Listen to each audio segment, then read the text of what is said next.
Hey guys, I'm Elizabeth. Hey, I'm Jabezz. And this is... We don't have a name of the channel yet. Yeah? To be determined. So, straight to business. What's your expectation out of this? Me or them? You. What's your expectation out of this? Well, I would say my expectation is that you and I are doing life together and we're able to show our people what it means to do life together with God being in the center of that. Because this information you guys don't know yet, Jabezz and I are getting married soon. What? So, are we? Come on. It is such a sweet time, yet it is such a big transition in our lives that we have to be able to prepare for what this new chapter is. Mm-hmm. So for me, I am preparing what it means to be a wife. One that is not self-seeking, not self-serving.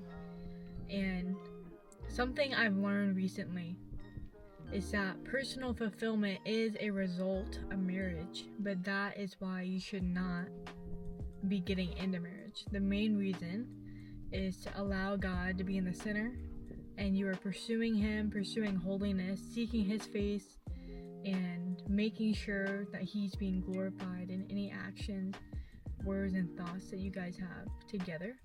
And what a blessing it is that I get to have Jabezz just be with me during this journey of life. So it is truly a blessing, and I'm so thankful for the opportunity to marry you, honey.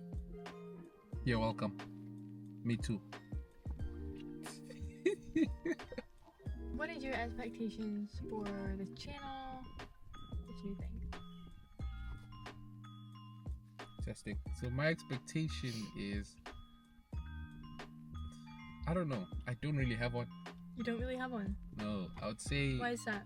I would say. What do you mean? Why is that? I just don't Okay, have let me one. ask you a different question. Okay.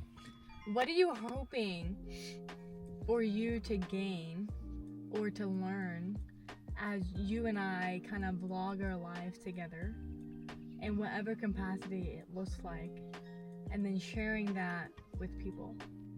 Because for us, this is like a ministry. To be able to join and be together, because we have our own individual YouTube channel where we do videos, vlogs, that type of thing. But now we're coming together as one.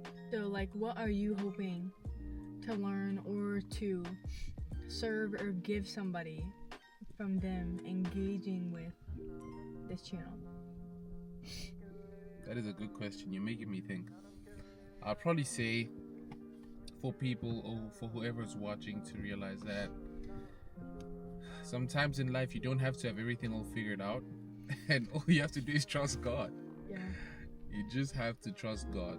It doesn't mean make dumb decisions or unwise decisions. Give me an example of a foolish decision.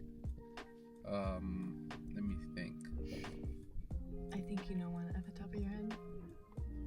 No? What are you thinking? Let me give you guys an example, right? As women,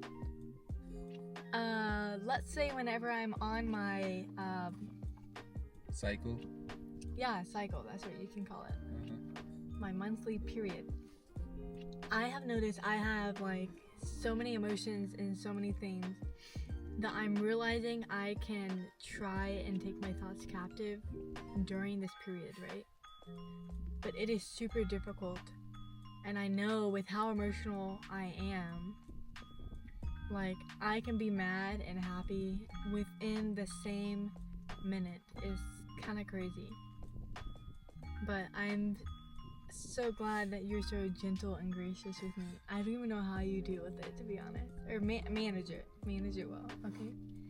But the example I have is to not make rash or foolish decisions whenever you are emotional. Like you want to be able to bring that second person in that you are sharing things with, and they kind of know your intent behind making a choice, but at the same time that you're prayerfully considering these things before you decide upon something. So basically, it's like how I always tell you, Like, don't make choices when you're sad, when you're angry, or when you're annoyed, or even when you're too excited, you know. But then I remember you asked me a good question. You're like, then when do you make the choice? Like, I would say, like, for me it's simple to just say, oh, you make the choice when it's like you're just neutral. You're not happy or sad. You're just neutral. You just came from praying. You prayed about it. You spoke to wise people. You know. So let me interrupt you. Go ahead. Neutral to you, that is a biblical way of saying that you feel at peace. Yeah. Is that what you're trying to get at? Yes. Okay. So let's say I'm content. Okay. Thanks. I had to clarify that. You're at peace with whatever you. Okay. Yes. I'm not angry. I'm not mad. But when I'm feeling content, that's when I would say it's wise to make decisions. Like remember the time you wanted to purchase something, because you saw the discount, and it was like, oh, we need to do it. That's a good discount. And in my head, I was like, no, just wait. That's, again, I'm a marketing student, right? So I know this is kind of strategy. They people pressure you, the companies pressure you. Oh, you have to do it now, or else it's gone forever. And that's not how it works, you know. And I believe that even if you, let's say you didn't do it and you miss out on it, I believe that if something is truly from God, you're never late, or because God is always on time. So if you so-called miss out on a good opportunity, then did you really truly miss out on it because God didn't really make that happen? I don't know if that makes sense.